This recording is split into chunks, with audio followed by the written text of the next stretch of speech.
Muy bien, vamos a continuar con este proceso, este ejercicio de ingeniería inversa, de revisión, de desarmar un artículo de investigación en relación al análisis del discurso, eh, con la idea de ir aprendiendo cómo construir el nuestro. ¿Ok? Hacía yo hace unos minutos la reflexión sobre el, el primer proceso, ¿no? El proceso de definición del tema, la teoría desde la cual parte y el asentamiento de los objetivos para la investigación. ¿Ok? Con esto yo obtuve pues mi primera parte de la tabla, que era determinar los temas y determinar los objetivos. Vayamos ahora al siguiente momento. Ya sabemos que el autor tiene una intención. Hay algo que anda buscando. Él pretende, de alguna manera, demostrar que el sistema educativo en Malasia adoptó una perspectiva neoliberal y que esta adopción de perspectiva neoliberal a través de el marco europeo, el marco común europeo de referencia para las lenguas, tiene implicaciones para el proceso de neocolonización de su país. Bueno, ahora él tiene que demostrarlo. Es decir, se tiene que hacer la pregunta, ¿dónde y cómo se muestra esta orientación neoliberal del sistema? ¿Dónde la puede encontrar? ¿Dónde la puede observar? Las posibilidades son muchas, ¿ok? En otro sentido, lo que él anda pensando es qué método va a utilizar para acercarse a esta hipótesis desde la cual ya ha partido, ¿ok? Veamos. Lo primero que determina es que para poder encontrar esa información, lo que necesitamos es un método, una estrategia a través de la cual la academia o la ciencia demuestra cosas. ¿Ok? Y aquí lo que él ha seleccionado es el análisis crítico del discurso, en particular la vertiente de Fairclough. ¿Ok? Ahorita vamos a hablar un poquito más de eso. Ese va a ser el método con el cual él va a tratar de demostrar su hipótesis. A partir de ahí, él determina, bueno, ¿qué podría yo estudiar? ¿Qué discursos podría yo estudiar que me permitieran a mí demostrar esta afirmación, esta perspectiva ideológica nueva en el sistema educativo? Bueno, una opción hubiera sido estudiar, por ejemplo, el programa oficial educativo de Malasia, ¿verdad? El modelo educativo que ellos tienen allá. Quizá también hubiera podido entrevistar a las autoridades educativas para ver qué están diciendo, de cómo se están refiriendo a esta adopción del marco común europeo. Otra opción podría haber sido analizar los correos electrónicos oficiales. Otra opción hubiera sido presenciar las reuniones de diseño de la nueva política educativa.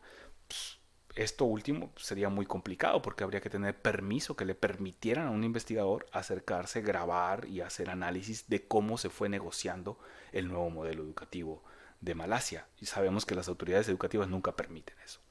En cambio, los autores optaron por ir a buscar esto de una manera, digamos, indirecta. Y para eso recurren a material preexistente. En lugar de hacer entrevistas, en lugar de ir a grabar una situación ya natural, como una reunión de trabajo de los diseñadores, lo que hicieron fue ir a revisar la prensa oficial. Le llama prensa oficial porque es la prensa que paga el gobierno. Es la prensa, es un medio de comunicación creado, manejado de alguna manera con fondos del Estado. ¿Ok? Así como en México tenemos empresas paraestatales como Comisión Federal de Electricidad o Petróleos Mexicanos, en Malasia aparentemente su proceso de democratización de los medios está muy atrasado con respecto a México y ellos tienen medios de comunicación oficiales del gobierno. Nosotros tenemos no prensa, tenemos televisión oficial, así como tenemos, por ejemplo, Canal 22, Canal 11 del Instituto Politécnico Nacional, Telemax aquí en Sonora, que es una canal de televisión propiedad del gobierno del estado, ¿no? Eso es un sistema de prensa oficial, ¿ok? Entonces, él analiza estos diarios, junta 102 textos de este diario que hablan sobre la enseñanza del inglés y ese va a ser su corpus, ese va a ser su investigación. Y la manera en que se va a acercar a ese corpus es a través del análisis crítico del discurso. Hablemos un poquito, ¿no?, de esa metodología que ha decidido adoptar el autor. Esta es la metodología. Hablemos de ella. ¿Qué es el análisis crítico del discurso? Vamos a recordar un poco lo que ya nos ha explicado Stephanie Taylor en su libro, ¿ok?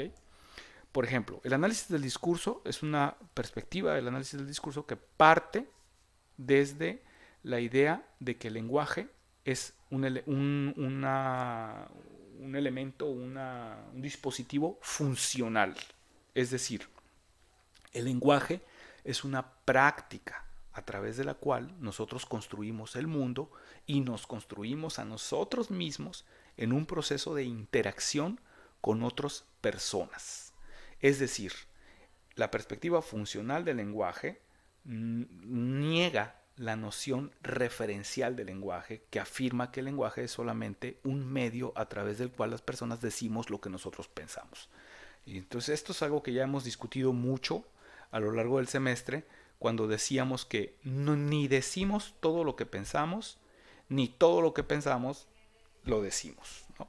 Entonces, este trabalenguas con el que nosotros definíamos lo engañoso que puede ser el lenguaje, lo engañoso que puede ser nuestra manera de ocultar lo que realmente pensamos de las cosas, ¿sí?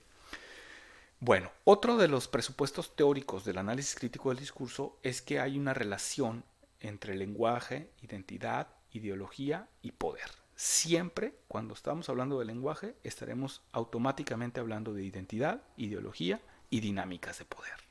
¿Ok? Son elementos inherentes a la lengua. No se puede separar la lengua de los fenómenos ideológicos, de los fenómenos de poder. Muy bien. Otro de los presupuestos teóricos del análisis crítico del discurso es que tiene una visión crítica hacia los discursos de dominación, los discursos de poder, las formaciones discursivas que mencionaba Foucault. ¿Qué quiere decir esto? Que este es un tipo de investigación, una metodología que no es neutral en términos éticos. Es decir, no analiza los fenómenos sociales desde una perspectiva con la simple intención de describirlos, sino que trata de acercarse a ellos con una intención política. La intención política de demostrar que detrás de los textos hay perspectivas ideológicas que pretenden imponérsele a otras personas. De alguna manera, se trata de una visión crítica hacia la violencia que se puede ejercer desde determinados textos. Porque si un discurso pretende dominar, está detrás de él un poder que pretende dominar a las personas, eso es una dinámica violenta en términos epistémicos. ¿Ok? Violencia epistémica se le llama. Bueno, entonces el análisis crítico del discurso no va a estar interesado en las ideologías de resistencia de las personas. Va a estar más interesado en las ideologías de dominio de las personas. Es decir, le va a interesar qué dicen, qué nociones presentan aquellos que tienen poder. En este caso, el sistema educativo, ¿no? Finalmente, el análisis crítico del discurso parte pues de una revisión cuidadosa de las estrategias retóricas, las estructuras de los textos. Es decir, va a tratar de estudiar la manera en que se habla, la manera en que se escribe, la forma en que se usa el lenguaje de manera muy sutil para tratar de interpretar, de desentrañar lo que está detrás, lo que está entre líneas de lo que se dice. Los mensajes ocultos, enmascarados de ese poder, de esas dinámicas de poder que están ahí guardadas. Finalmente, tres representantes de esa perspectiva teórica que hay que conocer y que evidentemente el autor conoce. Michel Foucault, Teun van Dijk y Verlof, ¿no? Esta última muy orientada hacia ya la parte práctica metodológica del análisis del discurso. Muy bien. Es con eso con los que el autor construye, los autores del texto construyen su metodología. Entonces veamos, ya tiene un método, es el análisis crítico del discurso. Ya tiene un corpus, ¿no? Este material que ha seleccionado. Es decir, ya tiene datos, porque ya recortó todo lo que hay en la prensa, todo lo que se ha dicho sobre el inglés, ya recortó, ya determinó qué sí va a usar y a partir de qué criterios. Y con esto procede al análisis.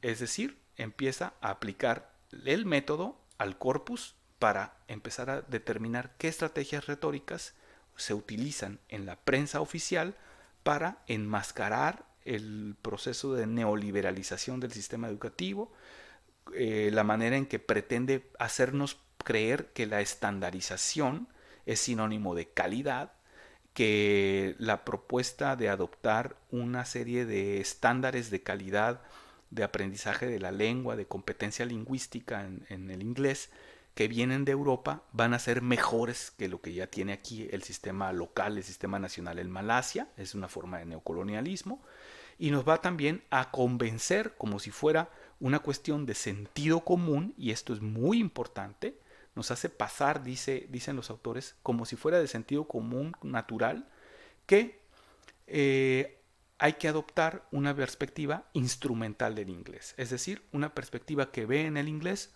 un medio para que las personas se inserten en el mercado laboral, que las personas contribuyan a la economía. ¿Por qué? Porque hemos visto pues que el neoliberalismo tiene como fundamento supeditar todas las esferas de la realidad a la búsqueda económica, ¿no? Al sistema de mercado, ¿no? Eso es lo que llamamos neoliberalismo.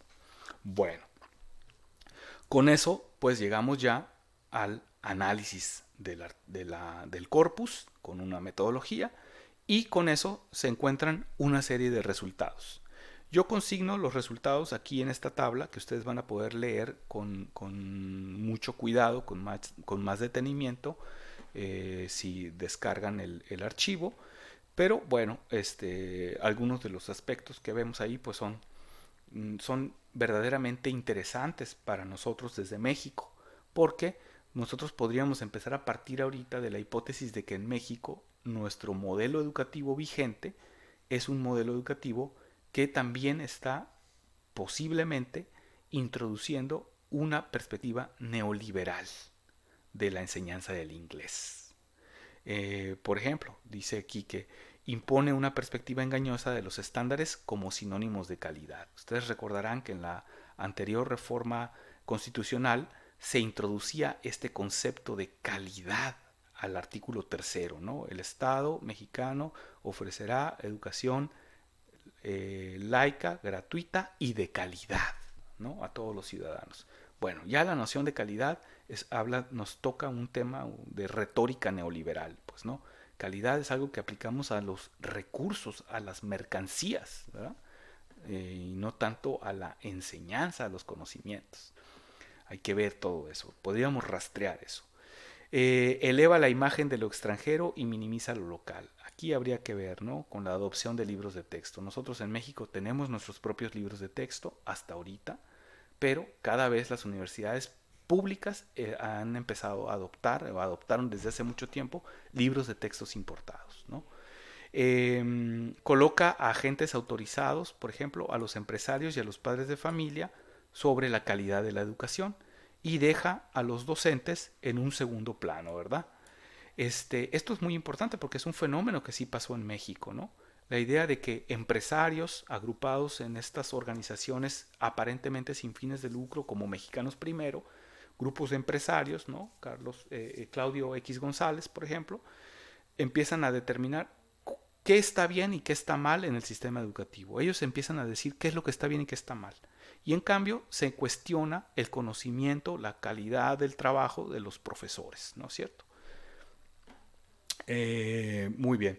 Eh, bueno, hay toda una serie de elementos aquí que están presentes, que se definen en el artículo. Sería muy extenso irlos numerando uno por uno. Pero está también esta idea pues de la visión instrumental del inglés, el inglés como posibilidad para insertarse en el mercado laboral, ¿no? En el mercado laboral global, ¿no? una visión ahistórica, dicen los autores, que se adopta en el sistema educativo de Malasia porque se ignora el pasado colonial. Y lo que es más importante, para el artículo lo que es más importante es esta idea de que al adoptar los marcos de referencia, las estándares de competencias lingüística para el inglés que vienen de Europa, automáticamente quedan desautorizados como una mala forma de inglés todas las variedades del inglés que ya se hablaban en Malasia antes de este cambio educativo. Porque hay que recordar que en Malasia era una colonia británica, el inglés lleva muchos siglos en la vida común de la población del país, y el inglés que se habla, las variedades del inglés que se hablan son muchas, hay muchas diferencias, y esas variedades están automáticamente desautorizadas, consideradas una forma mala de hablar inglés o no competente por parte del marco de referencia europeo. ¿Ok? Entonces ahí hay un problema. ¿No? Aquí es importante porque tenemos que recordar que nosotros hemos integrado ese marco de referencia europeo a nuestra propia definición de competencia lingüística en segunda lengua en la escuela normal. Y ahí nos pone a nosotros en una situación de mayor interés por leer este tipo de artículos porque tiene implicaciones para nuestro propio sistema educativo. Muy bien, vamos a ver, pues con esto llegamos ya al final de la sesión de la lección número 2, que consistía en analizar este artículo desbaratándolo, tratando de desarmarlo para ver cómo fue construido. Bueno, nos va a quedar como un ejercicio de cierre, ¿verdad?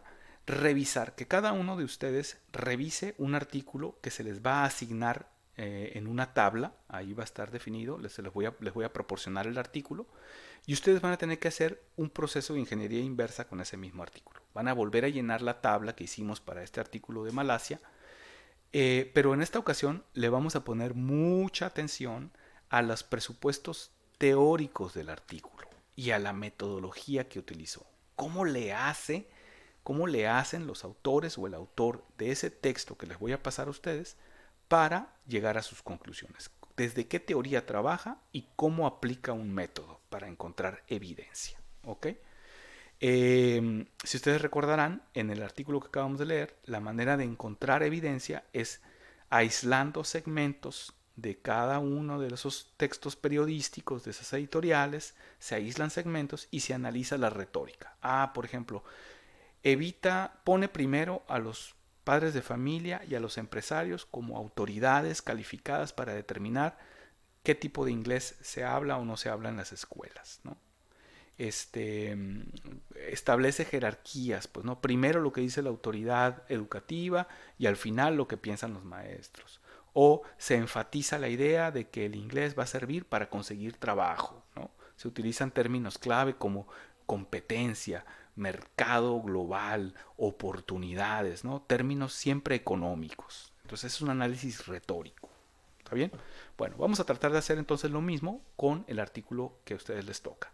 Les deseo que se interesen por el tema, que lean con cuidado el artículo que les voy a dar. Fueron seleccionados desde la base de datos de artículos ya certificados de Cresson, y creo que va a ser una herramienta muy útil para ustedes que estaremos explorando en la siguiente lección. Por lo pronto, me despido y quedamos pendientes para nuestra próxima lección.